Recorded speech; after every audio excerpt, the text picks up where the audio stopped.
நமஸ்காரம். நான் உமா விஜய் பேசுகிறேன். இது தென்னிந்திய திருத்தலங்களில் தரிசனம் பார்த்த கோவில்களை பற்றி போடுற யூடியூப் சேனலில் 743வது பகுதியாக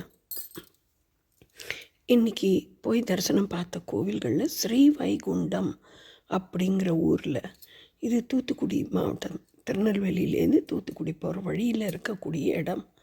இந்த ஸ்ரீவைகுண்டம் இருக்கக்கூடிய நவ கைலாசத்தில் ஒன்றான ஒரு ஈசன் கோவிலை பற்றி தான் இன்றைக்கி போடுறேன். இதுக்கு காரணம் என்னென்னா, நாளைக்கு 6/3/2026 திருநள்ளாறில் சனிப்பெயர்ச்சி நடக்கிறது. அந்த சனிப்பெயர்ச்சிக்கு உண்டான தலமாக இந்த நவ கைலாசத்தில் இருக்கக்கூடிய சனீஸ்வர பகவானுக்கு உண்டானதான கோவிலை தான் இன்றைக்கி நம்ம எடுத்திருக்கோம். அதனால்தான் இந்த பதிவை நான் போடுறேன். இந்த நவ கைலாசங்கிறது ரோமச ரிஷி அகஸ்தியரோட சீடர். அவர் அகஸ்திய முனிவர் சொன்னபடி 9 புஷ்பங்களை தாமிரவர்ணி ஆற்றில் விடுறார். அந்த பூக்கள் ஒதுங்கின இடத்துல எல்லாம் தாமிரவர்ணி கரையிலேயே ஒவ்வொரு இடத்துல ஒதுங்கிறது. அந்தந்த இடத்துல அவர் ஈசனை பிரதிஷ்டை பண்ணி பூஜை பண்ணுறார். அப்படி 6வது ஸ்தலமாக இருக்கக்கூடியது தான் இந்த ஸ்ரீவைகுண்டத்தில் இருக்கக்கூடிய சிவகாமி அம்பாள் சமேத கைலாசநாதர் கோவில். இந்த ஸ்தலம் நவகிரகங்களில் சனீஸ்வரனுக்கு உண்டான ஸ்தலம். சனிப்பெயர்ச்சி நடக்கும்போதெல்லாம் இந்த கோவிலையும் சிறப்பு பூஜைகள்லாம் நடக்கிறது அப்படின்னு. இந்த ஸ்தலத்தில் சனீஸ்வர பகவானுக்கு தனி சந்நிதி இருக்கிறதையும் பார்க்க முடிகிறது. இந்த ஸ்ரீவைகுண்டத்துக்கு ஒரு சிறப்பு என்னென்னா, இந்த ஊருக்கு நவ திருப்பதின்னு சொல்லி 9 திருப்பதி, அதாவது 108 வைஷ்ணவ தேசங்களில் 9 திருப்பதி இருக்கிற இடம். அந்த நவ திருப்பதியில் ஒன்றும் நவ கைலாசத்தில் ஒன்றும் இந்த ஒரே ஊர்லேயே அமைஞ்சிருக்கிறது இந்த ஊரோட சிறப்பாகும். இப்போ இந்த கோவிலை பற்றி தெரிஞ்சின்றது, போய் பார்த்ததுங்கிறத உங்களோட சொல்கிறேன். முதல் நாளைக்கு போன போது காலையில் கரெக்டாக 10:30 மணிக்கு அந்த கோயிலுக்குள்ளே நான் நுழையும் போது 10:30 மணிக்கே நட சாத்திட்டோம், இனிமேல் சாயங்காலம்தான் அப்படின்னு சொல்லி, இல்லை முடிஞ்சிருத்துன்னு சொல்லிட்டா. நிறையா கோவில்களில் திருநெல்வேலி பக்கத்தில் காத்தால 7 மணிக்கு ஆரம்பித்து 10-10:30 மணிக்கெல்லாம் மூடிடுறா. அதனால் சில சமயங்களில் சில கோவில்களை பார்க்க முடியாமல் போகிறது. அன்னைக்கு விட்டுட்டு அதுக்கு அடுத்த நாளைக்கு இந்த கோவிலுக்கு போயிருந்தேன். போனபோது 2வது தடவையாக போனபோது தான் ஈசனை தரிசனம் பண்ண முடிஞ்சது. வாசல்லேருந்து பார்த்தோன்னா பெரிய கோபுரம் எதுவும் கிடையாது, முகப்பு மண்டபத்தோடு இருக்குது. ஆனால் பெரிய பெரிய தூண்களோட உள்ள நுழைஞ்ச உடனே பெரிய பெரிய யாழிகள், பெரிய சிற்பங்கள்லாம் இருக்குது. அதில் ஒரு யாழியோட வாயில் அந்த கல்லாலான உருண்டையான பந்து, அதை அப்படியே உருட்டுற மாதிரியான சூழ்நிலை இருக்கிறதையும் பார்க்க முடிஞ்சது. அந்த இன்றைக்கும் நம்ம இந்த சிற்பங்களெல்லாம் பார்த்துட்டு இருந்தாக்க சுவாமி பார்க்குறது விட்டு போயிட போகிறதேன்னு சொல்லிட்டு அவசர அவசரமாக உள்ளே ஓடி போயிட்டேன். போனால் பெரிய கோவில், வேலைப்பாடுகள் நடந்துட்டுருக்கு, நிறைய கல் வேலைகள் நடந்துட்டுருக்கு, தளம்லாம் போட்டுருந்தா. அதில் சுவாமியை போய் பார்த்துட்டு வந்தது. சுவாமி கைலாசநாத சுவாமி. இங்கே இருக்கிற கொடிமரம் ஒரு காலத்தில் கன்னியாகுமரியில் இருந்த பகவதி அம்மன் கோவிலில் இருந்ததாகவும் அங்கேருந்து அதை தான் இங்கே எடுத்துன்னு வச்சிருக்கா அப்படின்னும் சொல்லப்பட்டது. இங்கே சனி பிரதோஷத்துக்கு, சனிப்பெயர்ச்சிக்கு உண்டானதுக்கும் சனி தோஷ நிவர்த்திக்கும் இழந்த செல்வங்களை திரும்பி பெறுறதுக்கும் இந்த கைலாசநாதர் சுவாமிக்கு அபிஷேகம் பண்ணி வஸ்திரம் சாத்தி, சனீஸ்வர பகவானுக்கும் வஸ்திரம் சாத்தி வேண்டிண்டாக்க அந்த அஷ்டமச்சனி, அர்த்தாஷ்டமச்சனி, கண்டச்சனி, ஜென்மசனி, இப்படி சனினால் ஏற்படக்கூடிய எந்த விதமான உபாதைகளும் விலகும் அப்படின்னு சொல்லப்படுறது. இந்த கோவிலில் இருக்கக்கூடிய இன்னும் ஒரு சிறப்பு அம்சம் என்னன்னாக்கா, இந்த கோவிலில் இருக்கக்கூடிய பூதநாதர். இந்த பூதநாதர் மரத்தால் ஆனவராக இருக்கார். பூதநாதருங்கிறவர் சாஸ்தாவோட அம்சம். இந்த பூதநாதருக்கு இந்த ஊரில் சித்திரை மாதத்தில் நடக்கக்கூடிய பிரம்மோற்சவ திருவிழா போது 3வது நாளைக்கு சுவாமிக்கு வாகனமாக பூதநாதரே இருக்கார் அப்படின்னு கேள்விப்படும்போது, பூலோக கைலாசம்னு மகாபெரிவா வாயால் சொல்லப்பட்ட ஸ்ரீவாஞ்சியம் அப்படிங்கிற ஊர் குடவாசல் தாண்டி இருக்குது.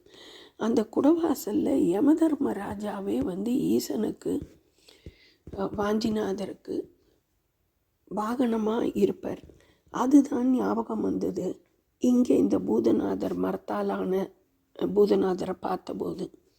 இவர் மரத்தால் ஆனபடியாக இவருக்கு அபிஷேகம் கிடையாது, தைல காப்பு மட்டும்தான் இங்கே சாத்திரா அப்படிங்கிறது தெரிஞ்சுட்டேன். இந்த பூதநாதருக்கு சக்கரை பொங்கல், புளியோதரை, புட்டு இதெல்லாம் நைவேத்தியம் பண்ணுறதும் வடமாலை சாத்தி வேண்டிக்கிறதும் இங்கே சிறப்பாக நடந்துட்டுருக்கு அப்படிங்கிறதும் இன்னொன்று.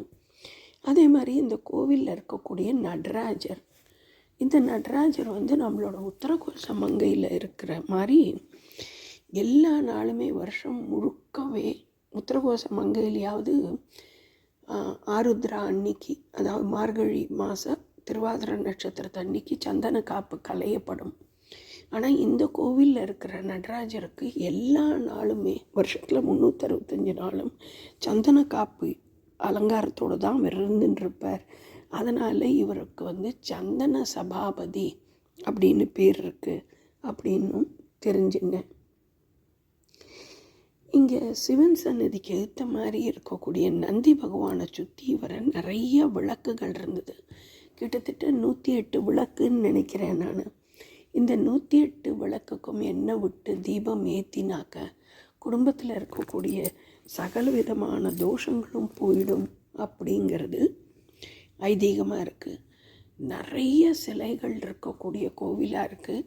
இந்த வேலைப்பாடுகள்லாம் நடந்துட்டு இருந்தபடியாக சுற்றி வர சரளை கற்களும் மண்ணும் சிமெண்ட்டும் பெரிய பெரிய கல்லும் எல்லாம் போட்டிருந்தபடியாக சுற்றி முழுசாக பார்க்க முடியலை. ஆனால் கோவிலோட பிரகாரத்துலேயே வீரபத்ரர், நடராஜர், ரோமச முனிவர் இந்த கோவிலுக்கு காரணமானவர். அவர் தான் இங்கே சிவலிங்கத்தை பிரதிஷ்டை பண்ணினவர். அவர் அப்புறமா அக்னி பகவான் இவாளுக்கெல்லாம் சிலைகள் இருக்கிறத பார்க்க முடிஞ்சது. அதை தவிர காசி விஸ்வநாதர், விசாலாட்சி சமேத விஸ்வநாதரும் இங்கே இருக்கார்.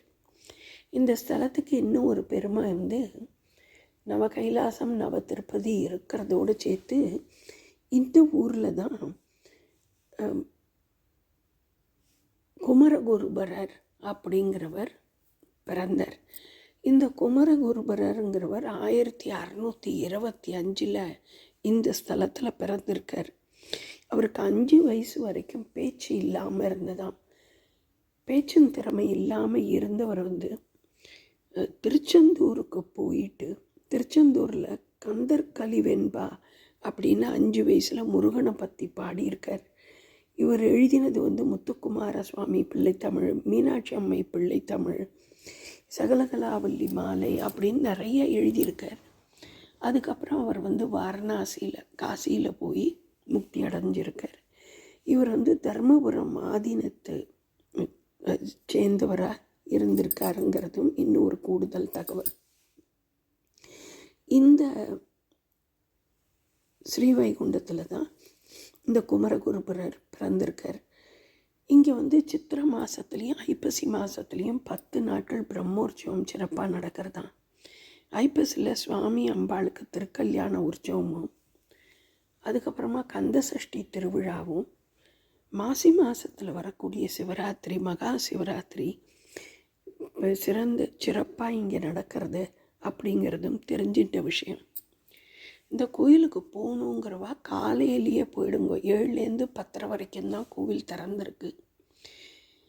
கரெக்டாக நாங்கள் நுழையவும் சந்நிதி சாத்திட்டு அவர் வெளியில் வரவும் சரியாக இருந்தது. அந்த மாதிரி ஒரு நிமிஷத்தில் மிஸ் பண்ணிவிட்டு திருப்பி 2வது தடவை போய் இந்த கோவிலை போய் பார்த்துருக்கேன். அதனால திருநெல்வேலிக்கு போய் நவகைலாசம் போகணும்னு நினைக்கிறவா இந்த ஸ்ரீவைகுண்டத்தில் இருக்கக்கூடிய நவகைலாச ஸ்தலம் 6வது ஸ்தலமான சனீஸ்வரர் பகவானுக்கு உண்டான சிவகாமி அம்பாள் சமேத கைலாசநாதர் தரிசனம் பார்க்கணுன்னா காலையில் 9-9:30 போயிடுங்கோ. 10:30 நட சாத்திடுறா. இந்த வீடியோ பிடிச்சிருந்ததுன்னா லைக் பண்ணுங்க, கமெண்ட் பண்ணுங்க, ஷேர் பண்ணுங்க. நமஸ்காரம்.